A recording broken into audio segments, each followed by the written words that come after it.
tea is a part of our life.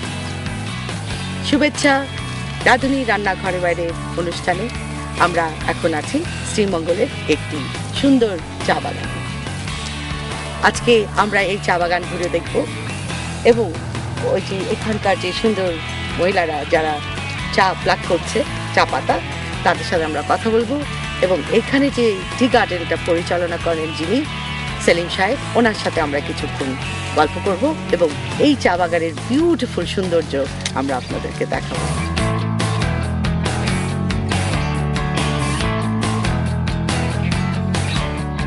চা পাতা তুলছেন? এগুলো তো অনেক তুলে ফেলছেন, আমাকে একটু দেখান তো। ঠিক আগাটা তুলতে হয়? আচ্ছা, দেখতে পাচ্ছেন শুধু চায়ের পাতার এই আগাটা এরকম করে ওরা তুলে নেয়, শুধু এই আগাটা, তাই না? হ্যাঁ। তো কতদিন এখানে কাজ করছেন? আমি এখানে কাজ করছি 7-8 বছর। 7-8 বছর।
শ্রীমঙ্গলের সৌন্দর্য, এই চা বাগান, বিউটিফুল গ্রিন সিনারি, আর দেখতে পাচ্ছেন যে বিউটিফুল হিলক্স, অপূর্ব সুন্দর। আমার মনে হয় সারা পৃথিবীর মধ্যে আমার মনে হয় বর্ষাকালের যে গ্রিনারি একমাত্র বাংলাদেশেই দেখা যায়। তো যাই হোক, আমি এখন কথা বলবো আর এখানকার যে পরিচালনা করেন ম্যানেজার সেলিম সাহেব, উনি আমাদেরকে এখানকার আপনার এই চায়ের উপরে নানান রকম তথ্য দিবেন। এই গার্ডেনটা এস্টাবলিশ করা হয় 1962-তে। আচ্ছা, যে ফার্স্ট প্লান্টেশন, যেদিন প্লান্টেশন নামে এটা পরিচিত। এটা এই গার্ডেনটা অলমোস্ট 750 একরসের মধ্যে। এই 750 একর। ওকে।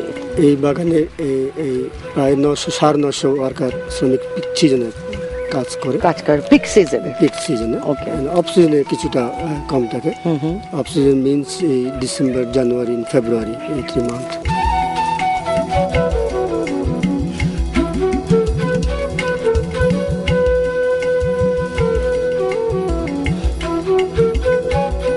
আজকে আমরা রান্না করব চা দিয়ে এই চা বাগানের মাঝে, আর বলাই আছে যে সিলেট ইজ ফনা অ্যান্ড ফ্লোরা।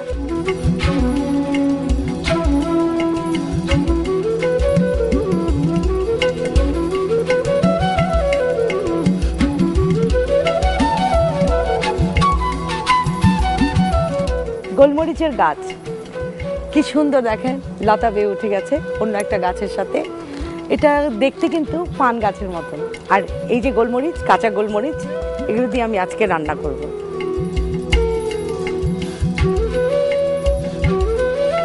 ভীষণ সুগন্ধি, একটা ঝাল আছে সেরকম, অত ঝাল না, বাট লাভলি বিউটিফুল গোলমরিচ।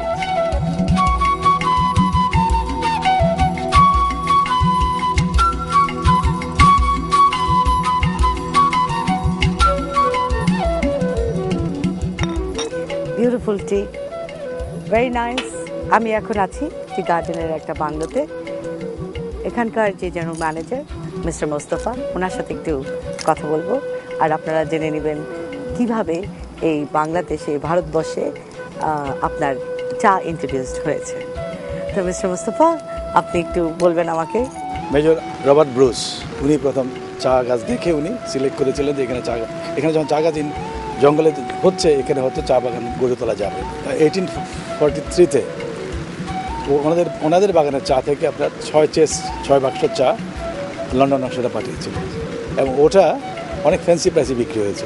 এইটা দেখে তখন লন্ডন মানে ব্রিটিশ এন্টারপ্রিনিয়ররা ওরা খুব এনকারেজ হলো যে না তাহলে এখানেও তো চা হতে পারে। তো ওরাও তখন আসলো এখানে এই চা বাগান করার জন্য। 80 দশকে এসে ব্রিটিশ গভর্নমেন্ট আমাদেরকে সহায়তা দিলেন, ঋণ দিলেন এই চা বাগান ডেভেলপ করার জন্য। তখন আমাদের এন্টারপ্রিনিয়ররা বাংলাদেশ টি বোর্ডের থ্রুতে এটা আসলো, ওডির এক্সপার্টরা এখানে এসে আমাদেরকে সাহায্য দিতে স্টার্ট করলো। এবং এখান থেকে অনেকেই কিন্তু ওরা কোর্স করতে এই শর্ট কোর্সে কিন্তু আপনার লন্ডনে নিয়ে গেছে ম্যানেজমেন্ট কোর্স করার জন্য ওদের স্কলারশিপ দিয়ে। তো এইভাবে আস্তে আস্তে এই বিটিআরবি আসার পরে কিন্তু চা বাগানের বাংলাদেশ চা বাগানের একটা পরিবর্তন এসছে এবং এটা এই মুহূর্তে বাংলাদেশের প্রোডাকশন 60 to 62 মিলিয়ন কেজি হচ্ছে। এই হিসেবে বাংলাদেশের চায়ের ইতিহাস। থ্যাংক ইউ মিস্টার মোস্তফা, অনেক কিছু জেনে নিলাম আপনার থেকে। দর্শক আপনারা শুনলেন, ওনার কাছ থেকে অনেক কিছু আমরা জেনে নিলাম। আবার সময় হলে আমরা কোনো সময় আবার এই চা বাগানে আসবো, আরও গল্প শুনবো। এখন নিচ্ছি একটা ছোট্ট ব্রেক, আমার সঙ্গে থাকবেন।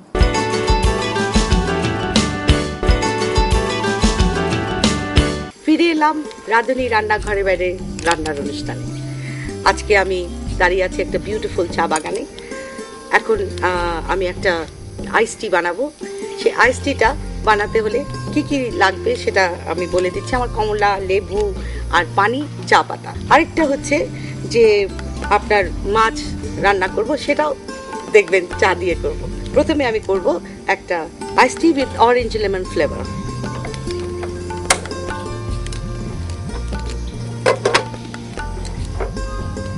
একটু পানিটা গরম হোক, আমি এর মধ্যে কিছুটা কাজ করে নিই।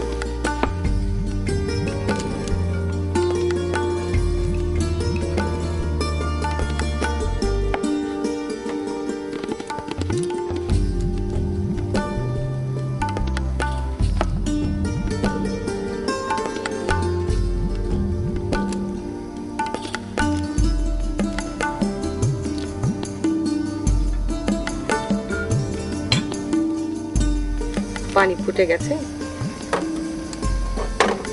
চুলাটা বন্ধ করে দিই।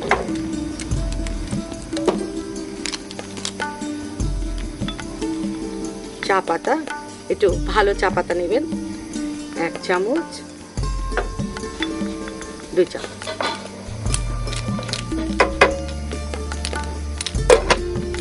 ভীষণ সুন্দর চায়ের গন্ধ। এই আইস টিটা কিন্তু আপনার গরমের দিনের জন্য খুব ভালো। বাড়িতে বানিয়ে ফ্রিজে রেখে দেবেন, তাহলে বাচ্চারা যখন স্কুল থেকে আসবে আইস টিটা দিবেন, ওরাও কিন্তু ভীষণ ভালোবাসে আইস টি, আর নিজেরাও খাবেন। এটা সারাদিন এই গরমকালে খেলে শরীরটা ঠান্ডা থাকে।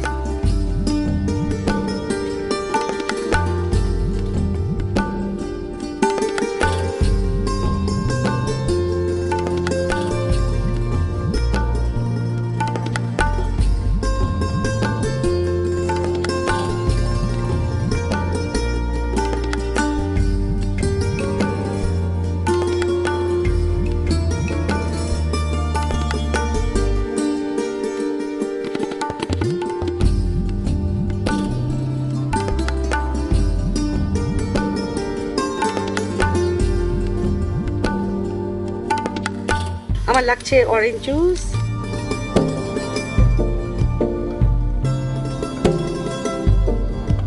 কমলার ছিলকাটাও দিয়ে দিবেন,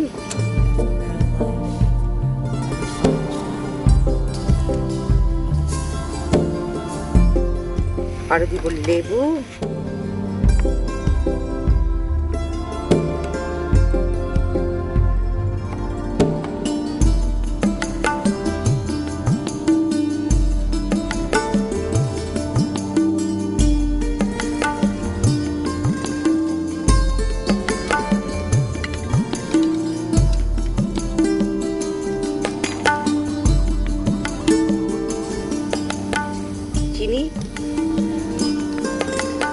চিনি আপনার টেস্ট অনুযায়ী আপনি চিনিটা দিয়ে নেবেন।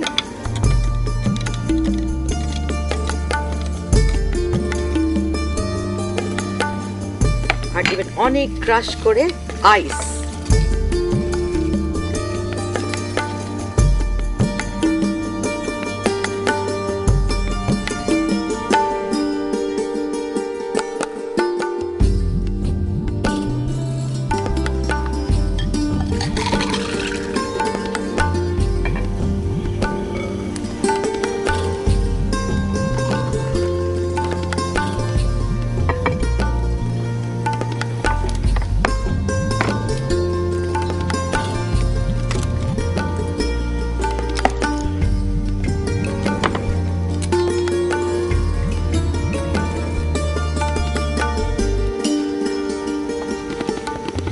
দেখলেন আমার orange flavoured ice tea, very simple and very nutritious and healthy.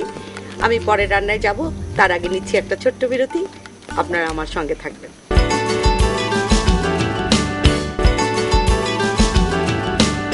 বিরতির পর ফিরে এলাম রাঁধুনি রান্নাঘরে বাইরে। আপনাদের সবাইকে আমন্ত্রণ। ওয়েদারটা দেখতেই পাচ্ছেন, অন্ধকার হয়ে এসছে, যে কোনো সময় বৃষ্টি নামতে পারে। তার আগে আমি আমার রান্নাটা তাড়াতাড়ি সেরে নিই। আচ্ছা, আমি এখন মাছ রান্না করব, সেটাও কিন্তু আবার চা দিয়ে। তাহলে চলুন আমি দেখাই কিভাবে এটা করব। তো আমি চাটা আগে একটু রেডি করে রেখেছি, জাল দিয়ে রেখেছি। চা পাতা জাস্ট 1 চামচ চা পাতা, টেবিল চামচের 1 চামচ। কিছুটা পানি গরম করে পাতাটা ঢেলে দিবেন।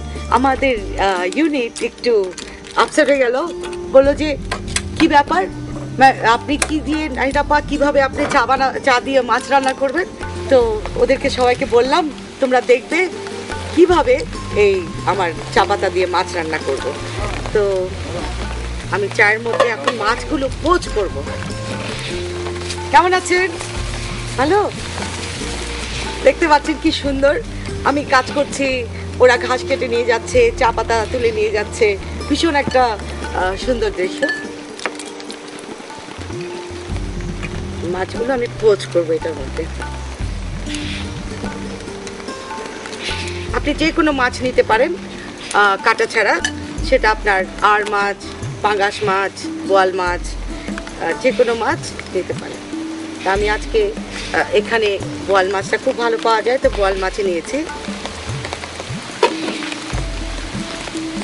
এখন কিন্তু বৃষ্টি পড়ছে, ভীষণ ভালো লাগছে।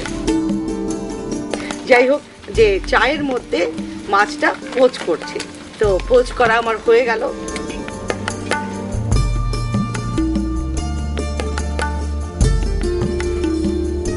চা কিন্তু একটা খুব স্বাস্থ্যকর জিনিস।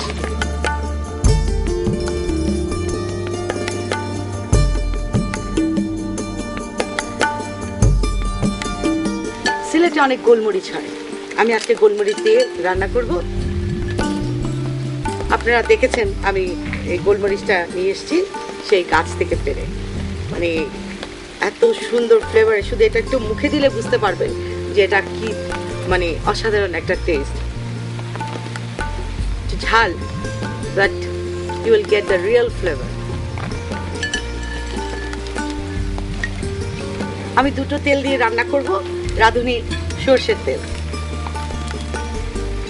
রাঁধুনির সর্ষের তেল, আর তার সাথে দিব আমি সাদা তেল,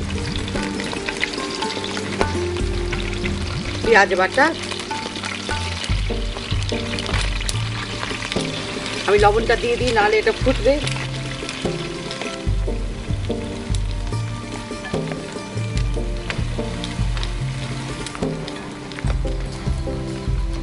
হয়ে গেছে। এবার আমি দিব 4 চামচের 1 চামচ আদা বাটা, 1.5 চা চামচ আমি দিব রসুন বাটা। দিয়ে দিলাম রসুন বাটা। এবারে দিব রাঁধুনির বিউটিফুল ধনে গুঁড়ো 4 চামচের 1 চামচ, রাঁধুনির জিরে গুঁড়ো 4 চামচের 1 চামচ,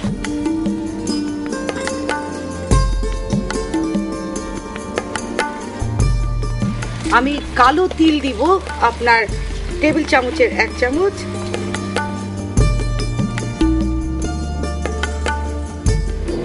গুড়গুড় করছে। পোস্ত বাটা দিব টেবিল চামচের 1 চামচ। Lovely flavour. এবার অল্প একটু রাঁধুনির হলুদ গুঁড়ো, আপনার মনে করেন 1/4 টিস্পুন, আর 4 চামচের 1 চামচ কাঁচা মরিচ বাটা। এবার একটু পানি দিব, চিনি দিব,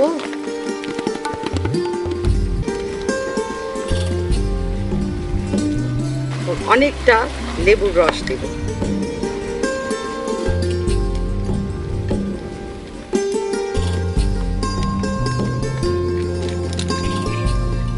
এখন দেব আস্ত আস্ত আপনার গোলমরিচ। এই কাঁচা গোলমরিচ কিন্তু থাইরা প্রচুর খায়, তারপরে সাউথ ইন্ডিয়ানরা এগুলো খায়। আর একটু চিনি লাগবে। এবার আমি দিব সর্ষে বাটা। সর্ষে বাটা আমি 4 চামচের 2 চামচ দিয়ে দিলাম। আর একটু রাঁধুনি সর্ষের তেল।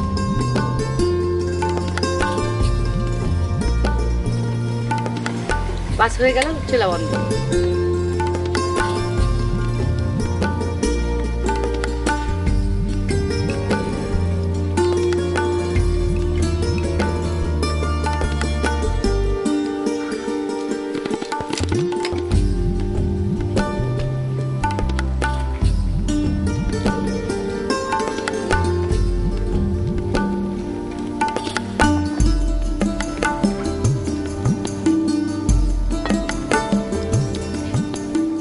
চা দিয়ে পোচ করলে যে একটা মাছের যে একটা গন্ধ থাকে, যারা ভালো না বাসেন সেই গন্ধটা কিন্তু আর থাকে না।